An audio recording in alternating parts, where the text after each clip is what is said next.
Assalamualaikum warahmatullahi wabarakatuh. Perkenalkan, nama saya Dinda Sophia Gusli dengan NIM 21129372 dengan dosen pengampu Bu Anes Fitria. Baiklah, di sini saya akan mempresentasikan analisis tentang permasalahan pendidikan di Indonesia. Di mana fakta atau permasalahan pendidikan di Indonesia yang pertama, keterbatasan jumlah guru yang terampil. Umumnya, guru-guru yang terampil berkualitas pasti sudah tersebar di kota atau daerah yang notabene mudah diakses. Lalu bagaimana dengan daerah terpinggir dan terpencil?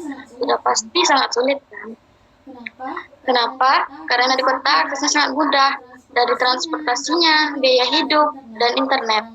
Sedangkan di daerah terpencil, itu lagi tidak lirik sama sekali, dan jauh dari keramaian serta sulit untuk akses transportasi dan biaya waktu yang dihabiskan di perjalanan. Mungkin saja guru terpanggil hati untuk bertugas di pelosok yang minim akses, sayangnya hanya 1 dari per 10 saja. Faktor yang mempengaruhinya yang pertama, kurangnya minat guru untuk memilih ke daerah terpencil. Yang kedua, guru memilih tempat yang mudah diakses dan ramai. Yang ketiga, jauhnya jarak tempuh dan biaya tempuh. Upaya penanggulangan permasalahannya, yang pertama, mengurangi jumlah kepala sekolah, terutama di tingkat sekolah dasar. Yang kedua, pemerintah bisa membuka lowongan kerja baru untuk profesional yang bisa diambil dari guru yang pensiun, tetapi yang diambil yang ahli dalam media pembelajaran dan bisa mengajarkan siswa dengan mudah. Yang kedua, sarana dan prasarana tidak memadai. Tidak dapat dipungkiri bahwa sarana dan prasarana memang kurang memadai, terutama sekolah-sekolah yang ada di pedesaan, pinggiran, dan sekolah yang ada di pelosok ini. Masalah yang klasik dan sudah tidak asing lagi. Namun, seburuk-buruknya sarana dan prasarana yang ada di pinggiran kota dan desa, masih ada masalah pendidikan Indonesia yang lebih parah. Kita tahu bahwa Indonesia negara kepulauan yang memiliki banyak pulau. Seperti halnya di tempat kita tinggal saat ini, banyak generasi penerus yang tinggal di kepulauan. Mereka tidak hanya terbatas pada sarana dan prasarana saja, tapi terbatas dari banyak hal. Misalnya harus melintasi pulau setiap hari agar bisa masuk sekolah, hidup dengan keterbatasan koleksi buku karena tidak terakses dan tidak terjamah. Belum lagi masalah jaringan listrik, sehingga mereka menggunakan penerangan tradisional. Padahal sekarang sudah era globalisasi, bahkan dunia teknologi yang serba terhubung dengan dunia luar. Tapi masih ada yang belum menjamah tanah air kita. Faktornya yaitu, dalam hal ini, fasilitas kegiatan belajar memang mengajar sungguh jauh dari layaknya pembelajaran seperti halnya fasilitas yang tidak memadai itu, yaitu kelas bocor, bangku rusak, maupun tidak mencukupi. Faktornya kekurangan dana. Yang kedua, dana yang terhambat akibat penyalahgunaan dana yang seharusnya untuk sarana dan prasarana digunakan untuk kepentingan lain. Yang ketiga, harganya kurang mampu. Yang keempat, mahalnya biaya pendidikan. Upaya penanggulangannya yang pertama, pengenalan ideologi multikulturalis sejak dini.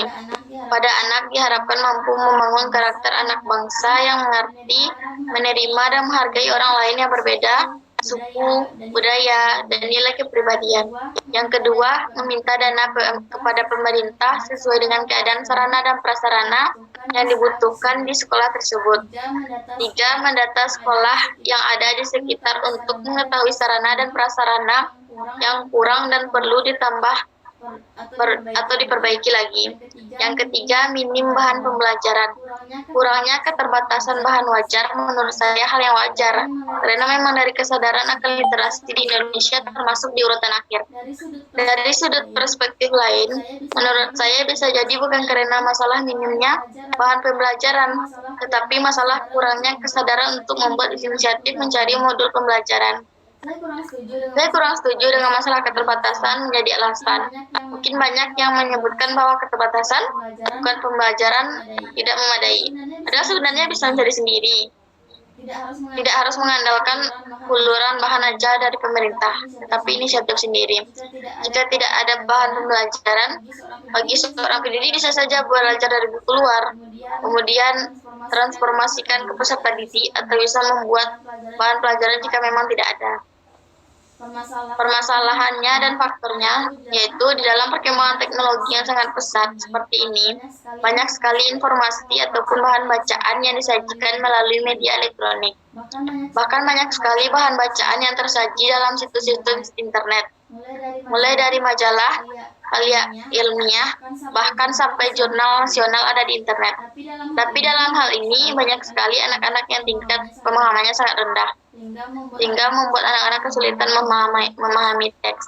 Faktornya kurang konsentrasi, yang kedua kesulitan dalam membaca cepat, yang ketiga kurangnya alat atau sumber dalam belajar, yang keempat rendahnya kapasitas intelektual siswa, dan yang kelima tidak bisa mengerjakan soal. Cara mengatasinya yang pertama, guru dan siswa harus berperan aktif dalam pemahaman teks ini. Guru harus berusaha mengembangkan bahan ajar, mencari sumber-sumber bahan ajar dari luar agar bisa diajarkan ke siswa. Yang keempat, mahalnya biaya pendidikan. Seperti yang kita tahu, pendidikan di Indonesia yang paling mendasar sebenarnya ada pada masalah biaya pendidikan yang terbilang mahal. Meskipun pemerintah sudah menyiapkan program gratis, tetap saja ada bagian yang membayar dan program tersebut tidak merata sampai ke pelosok daerah. Permasalahannya dan faktornya yaitu pendidikan dikatakan semakin mahal ketika meningkatnya biaya yang harus dikeluarkan oleh orang tua, sehingga seakan-akan sekolah diprivasikan. Hal ini juga memicu adanya diskriminasi dalam pendidikan itu sendiri, di mana tidak semua kalangan bisa mendapatkannya. Bagi masyarakat yang berada di kalangan ekonomi menengah ke bawah, mahalnya biaya pendidikan membuat para orang tua harus berpikir ulang untuk melanjutkan anaknya ke jenjang yang lebih tinggi. Faktornya satu, orang dukungan dan subsidi pemerintah, kurangnya dukungan dan subsidi pemerintah. Dua, tidak ada standarisasi biaya operasional sekolah. Yang ketiga, anggaran pembiayaan sekolah yang tidak efektif dan efisien. Yang keempat, kurangnya demokrasi dan transparansi pengelolaan sekolah. Yang kelima, lemahnya pengawasan dan pengontrolan pemungutan biaya dari sekolah dari pemerintah. Cara mengatasinya mengajukan keterangan tidak mampu. Yang kedua, ubah gaya hidup. Yang ketiga, belajarlah menabung. Yang keempat, jangan boros. Yang kelima, ketersediaan dana pendidikan yang terbatas. Karena kita membahas masalah dana bukan berarti hanya membahas seputar biaya pendidikan di lembaga formal maupun informal saja loh. Biaya seperti dan fasilitas pendidikan lainnya seperti buku, alat tulis, seragam sekolah, dan juga termasuk transportasi ke dalamnya. Kalangan yang mengalami ekonomi menengah ke bawah, mereka tentu akan memilih bekerja sekedar memenuhi kebutuhan hidup sehari-hari yang semakin tinggi daripada harus meneruskan pendidikannya. Sebenarnya pemerintah sudah membuat rencana pendidikan gratis dan program wajib belajar selama 12 tahun. Untuk mengatasi hal itu, akan tetapi masalah pendidikan di Indonesia yang menyangkut soal dana ternyata tidak bisa semudah itu. Faktornya yang pertama, manajemen keuangan yang tidak dikelola dengan baik. Yang kedua, adanya penyelewengan keuangan yang dilakukan oleh oknum terkait. Yang ketiga, kurangnya sumber pemasukan sekolah hanya bersandar pada keuangan yang berasal dari siswa. Pemasukan yang kecil yang disebabkan adanya bencana seperti masa pandemi yang menyebabkan orang tua tidak membayar SPP disebabkan karena tidak ada proses belajar dan memang kondisi orang tua yang kehilangan pekerjaan dan tidak mampu membayar. Yang kelima, belanja kebutuhan yang cukup besar melebihi pemasukan keuangan yang ada. Yang keenam, kebutuhan untuk pengembangan infrastruktur yang lebih besar, fasilitas pendidikan, dan sebagainya. Cara mengatasinya, yang pertama, memperbaiki manajemen keuangan. Yang kedua, kreativitas mencari pemasukan. Yang ketiga, mencari sumber pemasukan internal sekolah. Yang keempat, memaksakan lembaga pinjam dana pendidikan. Yang keenam, mutu pendidikan rendah.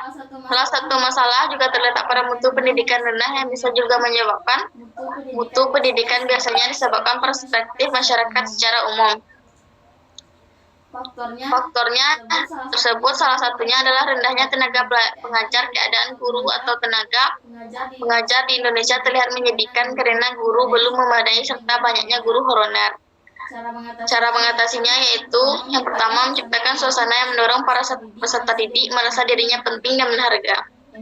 Yang kedua, rendahnya kualitas sarana fisik. Yang ketiga, makin meningkatkan kualitas guru yang profesional fokus dalam mengajar anak didiknya. Baiklah, sekian dari analisis permasalahan pendidikan di Indonesia dari saya. Terima kasih. Assalamualaikum warahmatullahi wabarakatuh.